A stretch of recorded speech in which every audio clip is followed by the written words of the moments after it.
നമസ്കാരം. ഇന്ന് കർക്കിടകം 19 അധ്യാത്മരാമായണം ആരണ്യകാന്ഡം ശൂർപ്പണഖാവിലാപം മാരീച നിഗ്രഹം എന്നീ ഭാഗങ്ങൾ പാരായണം ചെയ്യുന്നു. ഗൗതമി നദീതീരത്തുള്ള കാട്ടിനുള്ളിലൂടെ ദശാനന സഹോദരിയായ ശൂർപ്പണഖ വിഹരിക്കെ സാക്ഷാൽ ആദിത്യദേവനെ പോലെ ഉജ്ജ്വലിക്കുന്നവനും സൂര്യവംശജനും കാമകോമളനുമായ ശ്രീരാമചന്ദ്രൻ സീതാദേവിയോടൊത്ത് വസിക്കുന്നത് കണ്ട് അവൾ കാമാർത്തിയായി. തൻ്റെ ആഗ്രഹം ശ്രീരാമചന്ദ്രനോട് അവൾ അറിയിക്കുകയും തുടർന്ന് വിസമ്മതനായ രാമനോട് കുപിതയായ ശൂർപ്പണഖയുടെ മൂക്കും മുലയും വിച്ഛേദിച്ച് ലക്ഷ്മണൻ അവളെ അവിടെ നിന്നും ഓടിക്കുന്നു.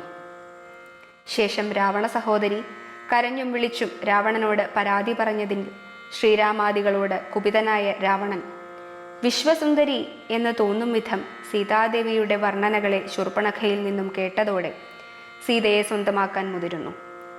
തുടർന്ന് മാരീചനെ ചെന്ന് കണ്ട് വ്യവസ്ഥകൾ അറിയിക്കുകയും ചെയ്തു. സീതയെ അപഗ്രഹിക്കുന്നതിനായി മാരീചന്റെ സഹായം തേടി. ആദ്യം വിസമ്മതനായ മാരീചൻ പിന്നീട് ദുഷ്ടന്റെ ആയുധമേറ്റ് മരിക്കുന്നതിലും നല്ലത് രാമബാണമേറ്റ് മരിച്ചാൽ പുണ്യസമ്പത്ത് കൊണ്ട് മുക്തി നേടാം എന്നുറപ്പിച്ച് സ്വർണമാനിന്റെ വേഷം പൂണ്ട് സീതയെ മോഹിതയാക്കുന്നു. സ്വർണമാനിൽ ആകൃഷ്ടയായ സീത തനിക്കതിനെ സ്വന്തമാക്കണമെന്ന് ശാഠ്യം പിടിക്കുകയും തുടർന്ന് രാഘവൻ സ്വർണമാനിന് പുറകെ പോവുകയും അതിനെ പിടിക്കാൻ ആവാതെ അമ്പെയ്ത് വീഴ്ത്തിയപ്പോൾ തൻ്റെ ശരിയായ രൂപം പൂണ്ട് മാരീചൻ നിലവിളിച്ചു നിലത്തു വീണു. സത്യാവസ്ഥ മനസ്സിലാക്കി രാമൻ മാരീചന് സമീപം ചെന്ന് അനുഗ്രഹാശിസുകൾ നൽകി മാരീചന് മോക്ഷം നൽകുന്നു. ഇതാണ് ഈ 2 ഭാഗങ്ങളിലും പരാമർശിക്കുന്ന ആശയം. നമുക്ക് പാരായണം തുടങ്ങാം.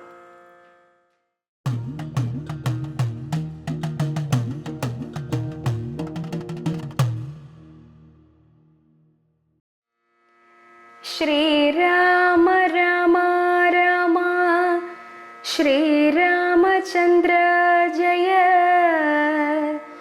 ശ്രീരാമ രാമ രാമ ശ്രീരാമഭദ്ര ജയ ശ്രീരാമ രാമ രാമ സീതാഭിരാമ രാമ ശ്രീരാമ രാമ രാമ ലോകാഭിരാമ ജയ ശ്രീരാമ രാമ രാമ ലോകാഭിരാമ ജയ. രാവണ ഭഗിനിയും രോദനം ചെയ്തും പിന്നെ രാവണനോടു പറഞ്ഞിടുവാൻ നടകൊണ്ടാൾ. സാക്ഷാലഞ്ജന ശൈലം പോലെ ശൂർപ്പണഖയും രാക്ഷസരാജൻ മുമ്പിൽ വീണുടൻ മുറയിട്ടാൾ. മുലയും മൂക്കും കാതും കൂടാതെ ചോരയുമായി അലറും ഭഗിനിയോടവനു മുര ചെയ്താൻ. എന്തിനു വത്സേ ചൊല്ലിയിടെന്നോടു പരമാർത്ഥം ബന്ധമുണ്ടായതെന്തു വൈരൂപ്യം വന്നിടുവാൻ. ശക്രനോ കൃതാന്തനോ പാശിയോ കുബേരനോ ദുഷ്കൃതം ചെയ്തതവൻ തന്നെ ഞാനൊടുക്കുവൻ. കേട്ടതില്ലയോ ഖരദൂഷണ ത്രിശിരാക്കൾ കൂട്ടമേ 14,000 മുടിഞ്ഞതും. പ്രഹരാർത്ഥേന രാമൻ വേഗേന ബാണഗണം പ്രഹരിച്ചൊടുക്കിനാൻ. എന്തൊരു കഷ്ടമോർത്താൽ എന്നതു കേട്ടു ചോദിച്ചിടിനാൻ ദശാനനൻ. എന്നോടു ചൊല്ലിടേവൻ രാമനാകുന്നതെന്നും എന്തൊരു മൂലമവൻ കൊല്ലുവാനെന്നുമെന്നാൽ അന്തകൻ തനിക്കു നൽകിയിടുവനവനെ ഞാൻ. സോദരി ചൊന്നാളതു കേട്ടു രാവണനോടു യാതുധാനാധിപതേ കേട്ടാലും പരമാർത്ഥം. ചാപബാണങ്ങളോടും എത്രയും തേജസ്സോടും താപസവേഷത്തോടും ധർമ്മദാരങ്ങളോടും സോദരനായിടുന്ന ലക്ഷ്മണനോടും കൂടി സാദരമിരിക്കുമ്പോൾ അടുത്തു ചെന്നു ഞാനും ശ്രീരാമോത്സംഗേ വാഴും ഭാമിനി തന്നെ കണ്ടാൽ നാരികളവണ്ണം മറ്റില്ലല്ലോ ലോകത്തിങ്കൽ. തത്പതിയാകും പുരുഷൻ ജഗത്പതിയെന്നു കൽപ്പിക്കാം വികൽപ്പമില്ലൽപ്പവും അതിനിപ്പോൾ. ത്വത്പത്നിയാക്കിയിടുവാൻ തക്കവളവളെന്നു കൽപ്പിച്ചുകൊണ്ടിങ്ങു പോന്നിടുവാനൊരുമ്പെട്ടേൻ. മത്കുജനാസാകർണച്ഛേദനം ചെയ്താനപ്പോൾ ലക്ഷ്മണൻ കോപത്തോടെ രാഘവ നിയോഗത്താൽ. സോദരീ വചനങ്ങളിങ്ങനെ കേട്ട ശേഷം സാദരവാക്യങ്ങളാൽ ആശ്വസിപ്പിച്ചു തൂർണം. വന്നതില്ലേതും നിദ്ര ചിന്തയുണ്ടാകമൂലം, വന്നതില്ലേതും നിദ്ര ചിന്തയുണ്ടാകമൂലം. ഇത്തരം നിരൂപിച്ചു രാത്രിയും കഴിഞ്ഞിതു ചിത്രഭാനുവും ഉദയാദ്രിമൂർധനി വന്നു. തേരതിലേറിയിടിനാൻ ദേവസഞ്ജയവൈരി പാരാതെ പാരാവാര പാരമാം തീരം. തത്ര മാരീചാശ്രമം പ്രാപിച്ചിടിനാൻ അതിദ്രുതം. ഉത്തിഷ്ട മഹാഭാഗ പൊന്മാനായി ചമഞ്ഞു ചെന്നെത്രയും അകറ്റുക രാമലക്ഷ്മണന്മാരെ എന്നതു കേട്ടു വിചാരിച്ചിതു മാരീചനും. നന്നല്ല ദുഷ്ടായുധമേറ്റു നിര്യാണം വന്നാൽ ചെന്നുടൻ നരകത്തിൽ വീണുടൻ കിടക്കണം. പുണ്യസഞ്ചയം കൊണ്ടു മുക്തനായി വരുമല്ലോ എന്നുര ചെയ്തു വിചിത്രാകൃതി കലർന്നൊരു പൊന്നിറമായുള്ളൊരു മൃഗവേഷവും പൂണ്ടാൻ. മായാനിർമ്മിതമായ കനകമൃഗം കണ്ടു മായാസീതയും രാമചന്ദ്രനോടരുൾ ചെയ്താൾ. ഭർത്താവേ കണ്ടീലയോ കനകമയ മൃഗമെത്രയും ചിത്രം ചിത്രം രത്നഭൂഷിതമിതം. പേടിയിൽ ഇതിനേതുമെത്രയും അടുത്തു വന്നിടുന്നു, മെരുക്കമുണ്ടെത്രയും എന്നു തോന്നും. മൈഥിലീ വാക്യം കേട്ടു രാഘവനരുൾ ചെയ്തു. സോദരൻ തന്നോടു നീ കാത്തുകൊള്ളുക വേണം. സീതയെ അവൾക്കൊരു ഭയവുമുണ്ടാകാതെ യാതുധാനന്മാരുണ്ടു കാനനം തന്നിലെങ്ങും എന്നരുൾ ചെയ്തു. ധനുർബാണങ്ങളെടുത്തുടൻ ചെന്നിതു മൃഗത്തെ കൈക്കൊള്ളുവാൻ ജഗന്നാഥൻ. അടുത്തു ചെല്ലും നേരം വേഗത്തിലോടിക്കളഞ്ഞടുത്തുകൂടാ എന്നു തോന്നുമ്പോൾ മന്ദം മന്ദം അടുത്തു വരുമപ്പോൾ പിടിപ്പാൻ ഭാവിച്ചിടും. പടുത്വമോടു ദൂരെ കുതിച്ചു ചാടുമപ്പോൾ.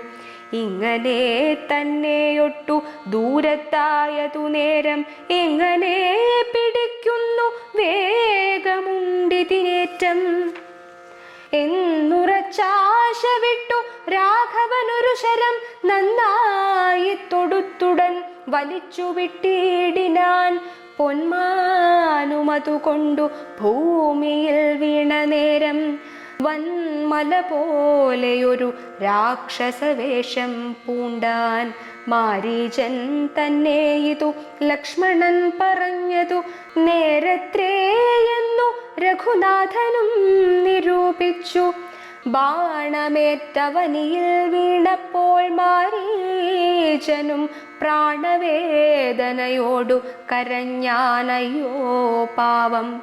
ഹാ ഹാ ലക്ഷ്മണ മമ ഭ്രാതാവേ സഹോദര, ഹാ ഹാ മേ വിധിബലം പാഹി മാം ദയാനിധേ. ആതുരനാദം കേട്ടു ലക്ഷ്മണനോടു ചൊന്നാൾ സീതയും. സൗമിത്രേ നീ ചെല്ലുക വൈകിടാതെ, അഗ്രജനുടെ വിലാപങ്ങൾ കേട്ടീലേ. ഭവാനുഗ്രന്മാരായ നിശാചരന്മാർ കൊല്ലും മുമ്പേ രക്ഷിച്ചു കൊള്ളുക ചെന്നു ലക്ഷ്മണ മടിയാതെ. രക്ഷോ വീരന്മാരിപ്പോൾ കൊല്ലുമില്ലെങ്കിലയ്യോ. ലക്ഷ്മണനതു കേട്ടു ജാനകിയോടു ചൊന്നാൻ, ദുഃഖിയായി കാര്യേ ദേവി കേൾക്കണം മമ വാക്യം. മാരീചൻ തന്നെ പൊന്മാനായി വന്നതവൻ, നല്ല ചോരനിത്രയും ഏവം കരഞ്ഞതവൻ തന്നെ. അന്ധനായി ഞാനുമിതു കേട്ടു പോയകലുമ്പോൾ, നിൻ തിരുവടിയെയും കൊണ്ടുപോയിടാമല്ലോ. ജാനകിയതു കേട്ടു കണ്ണുനീർ തൂകി തൂകി മാനസേ വളർന്നൊരു ഖേദകോപങ്ങളോടും ലക്ഷ്മണൻ തന്നെ നോക്കി ചൊല്ലിനാളതു നേരം, എന്നുമേ നിനക്കെന്നെ കെട്ടുകയില്ല താനും, ഇന്നു മത്പ്രാണത്യാഗം ചെയ്വൻ ഞാനറിഞ്ഞാലും. ചേതസി ഭാര്യാഹരണോദ്യതനായ നിന്നെ സോദരബുദ്ധ്യാ ധരിച്ചില്ല രാഘവനേതും. രാമനെ ഒഴിഞ്ഞു ഞാൻ മറ്റൊരു പുരുഷനെ രാമപാദങ്ങളാണെ തീണ്ടുകയില്ലയല്ലോ. ഇത്തരം വാക്കു കേട്ടു സൗമിത്രി ചെവി രണ്ടും സത്വരം പൊത്തി പുനരവളോടുര ചെയ്താൻ, നിനക്കു നാശമടുത്തിരിക്കുന്നിതു പാരമെനിക്കു നിരൂപിച്ചാൽ തടുത്തുകൂടാതാനും.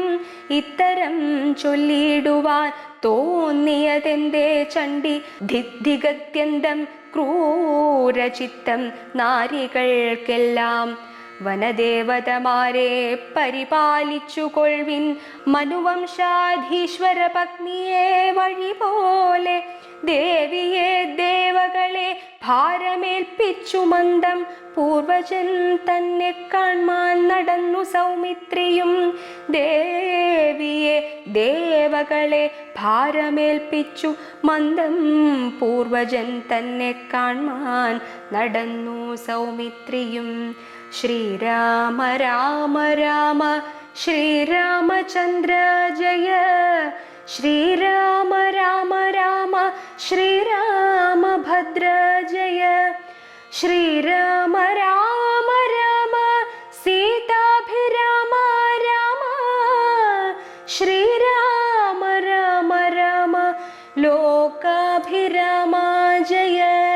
ശ്രീരാമ രാമ രാമ ലോകാഭിരാമ ജയ.